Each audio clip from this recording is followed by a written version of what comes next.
Greetings, Cosmos, and welcome to Luigi's Fight for the Mushroom Kingdom, a game from 2014. Vanilla. Mario's getting away! Don't let him get away! Pro tip. Try not hitting stuff that's above you when on a sky pop. You'll fall off your sky pop, and such technology to fix this problem hasn't been invented yet. Unfollow the mini coin pairs, you'll be less likely to hit projectiles that way. So, spoilers for the story of this episode. This one's actually kind of tragic.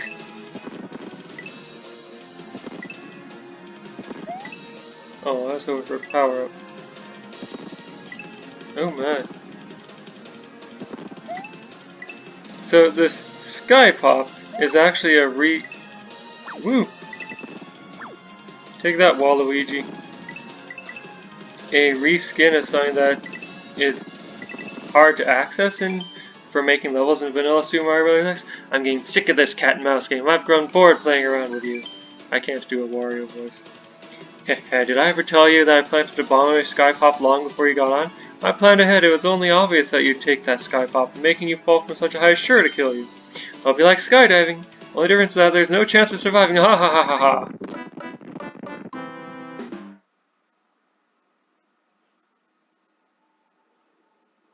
So, that was that game. Join me next. Oh, I guess that wasn't the whole game. We're starting at Toad House.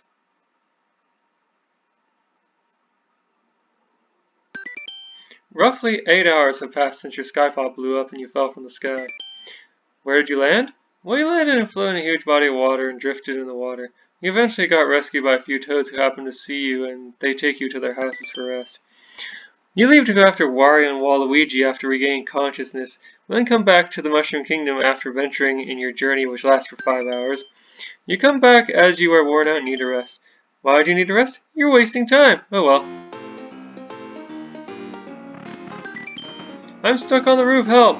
Oh nice, I didn't even see that. The lack of custom graphics and decorating in this house is disgusting. Okay, I don't remember that. Oh, we're beautiful cheerleaders without boyfriends. Okay. Whoever builds the houses should learn to properly align the doors and windows. Hello, Luigi. Everyone's kind of freaked out, so it's best to leave them alone. Help! I have a door, but I can't open it. Neither can I. Help! My house has no door or windows. Help! My house looks like a Super Mario Bros. 3 mushroom bonus roulette. That's awesome. Help! My house isn't fully out on the screen.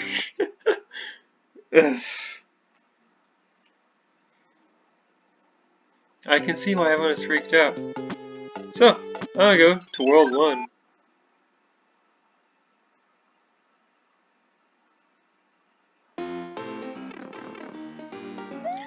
Help! My house isn't fully out of the ground. Oh, I can't go in. I like the background here.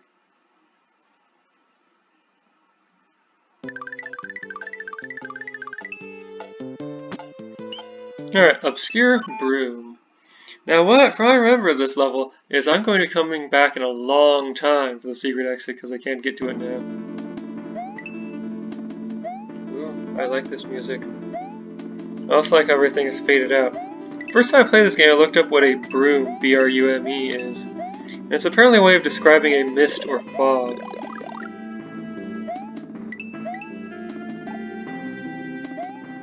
Hey you there. Give me help. Nah, never mind. So, Luigi's Fight for the Mushroom Kingdom. The story of it is, more or less, Wario and Waluigi are trying to destroy the Mushroom Kingdom. And it's up to Luigi to stop them. Not sure what happened with Mario. And the ending's kind of tragic. Which itself is kind of amazing because most Super Mario Bros. X games I've played at least pretend to have a happy ending or a comedic ending.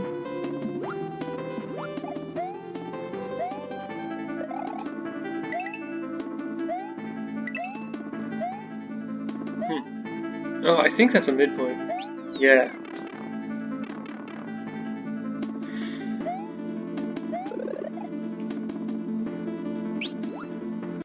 Oh no! The dolphins are obstacles now. I can touch them with my face, right? Yeah, I remember one game where you could ride dolphins, but you couldn't touch them with your face. I can't remember if that was a Super Mario Bros. X game, or if that was just, or if that's just how Super Mario World works.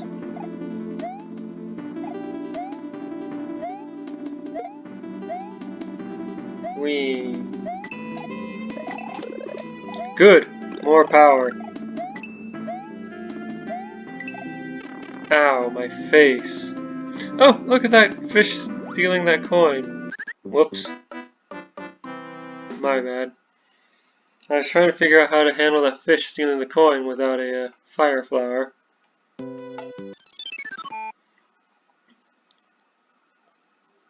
Oh, right, this game makes you lose a life in the first level, in the intro level, and then doesn't have a way to immediately refund it.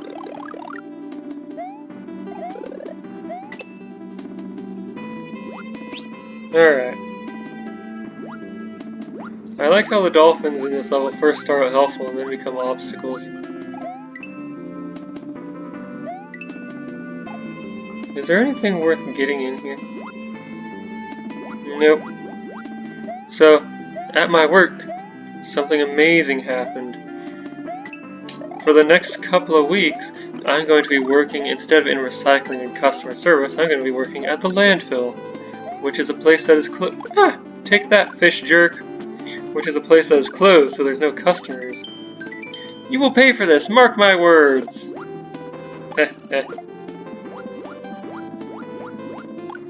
Anyway, what was I saying? Oh yeah, landfill. I love it.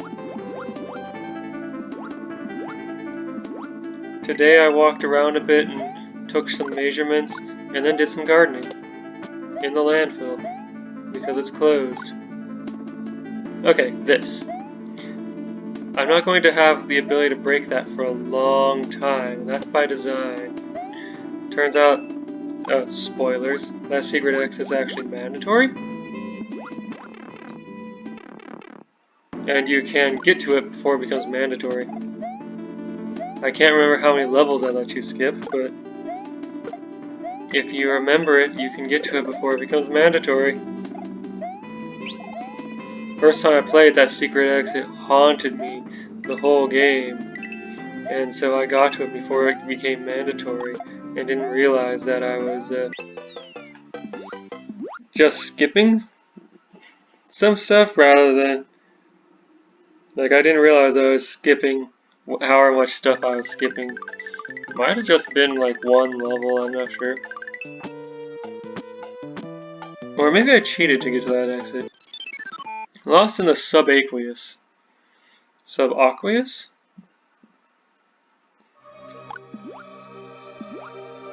So as you might guess by that name, just underwater. I like the background here, and I like how tense this music is.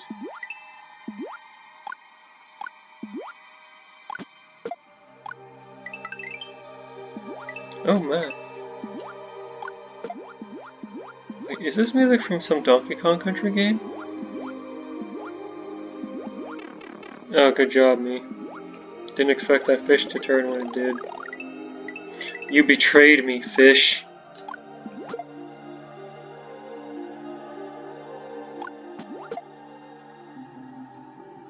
There was a bit of sound in the music here that made me think Donkey Kong Country. But, well, a Donkey Kong Country game, couldn't say for sure. But, like, there's not enough of that sound for me to go, yeah, definitely Donkey Kong Country. In fact, now I'm thinking more and more that it's not Donkey Kong Country.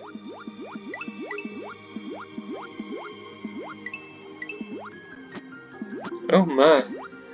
Jellyfish that swim back and forth. That is interesting and terrifying.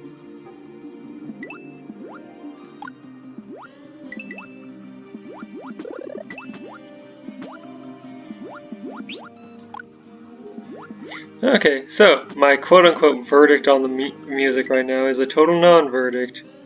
This may or may not be Donkey Kong Country. If it's not, well, not Donkey Kong Country 1, maybe.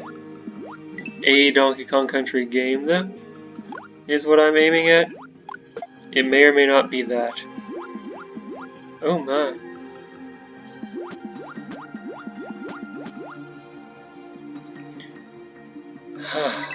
Okay. Yeah, I have no idea. I like how... Good job, me. I like how the midpoint has a strip, just like a dark strip, just like the exits. The Super Mario Bros. 3 exits do. That way you can see the midpoint from quite a ways away, and... Okay.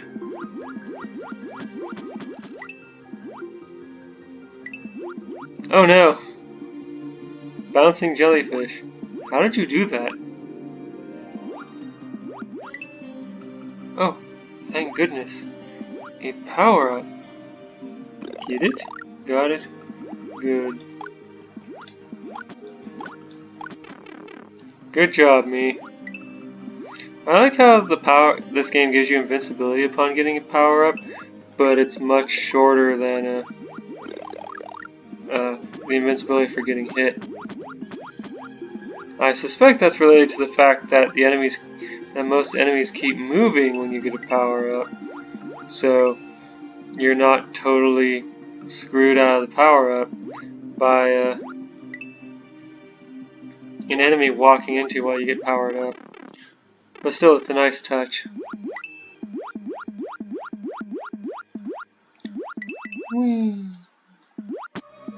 Okay, so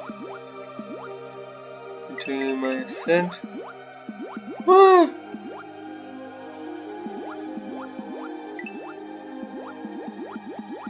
Oh, and the exit is near. Well, that was a fun level. Wait, there's more up above. I shouldn't have gotten the exit.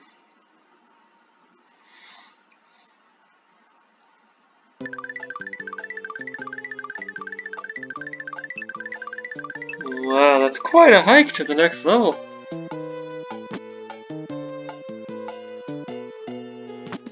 Craggy Exploring. I would have preferred something like Craggy Exploration. But yes, I'm exploring some craggy place.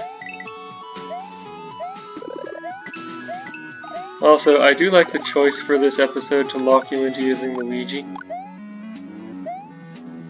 Well, I say that, but... Well, spoilers. I'll save some of that sweet, sweet plot information and gameplay information for later. Especially since I don't remember a whole lot else. I only remembered what I was just about to talk about when I talked about it. But yeah, I don't play as Luigi often enough. I like his higher jumps.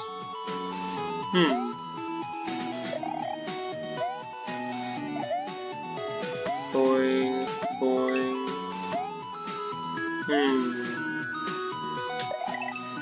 Oh my, look at that.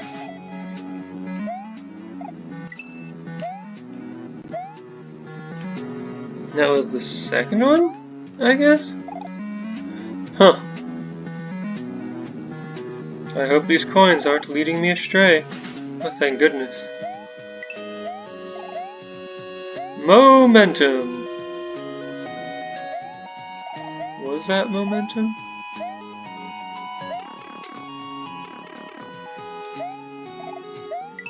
I like these early levels. They're moderately difficult, but reasonably simple.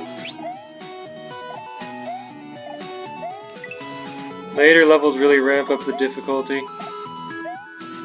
Not, I don't think, to the point where it's unfair. Oh, midpoint. But, well, to say more of my opinion on later levels would require some gameplay spoilers. And whoa! I thought I was gonna land on this. Okay, I need to figure this out then. Ah, so close and yet so far. What if I did this, but better? Yeah.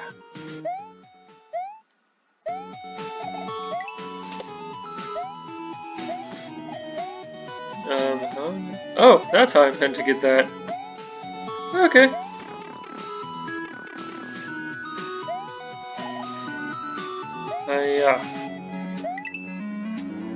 A mole. Oh, you scared me there, mole.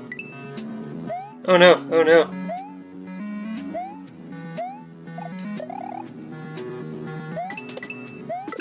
Oh good. Fire flower. Now I can deal with things on my own terms. Okay, that mole just kind of charged into me. Oh no, momentum! Momentum!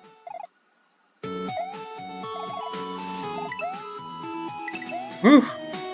Well, I'm glad that eventually worked. Momentum!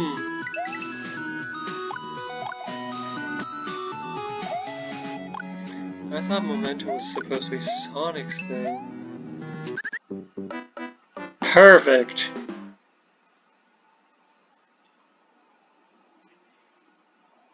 See, that's what happens when I rely on my momentum to carry me through something rather than controlling it myself.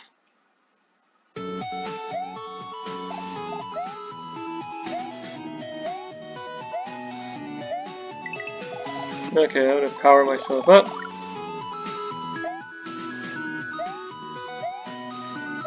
And then think on the meaning of things.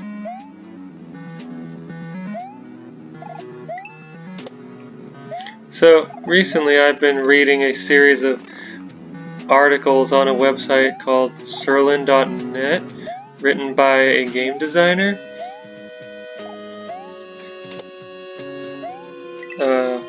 What was his name? David Sirlin or something? Sirlin. I don't know much about the person, except for what's written on the site, and apparently they worked on some kind of Street Fighter remake, and a few other games.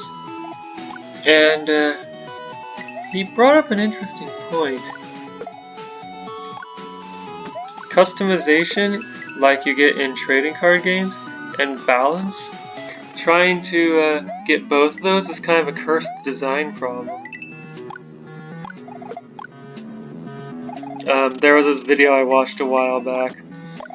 That was a GDC talk on cursed design problems, and it's looking like customization and balance, trying to get both of those is a cursed design problem.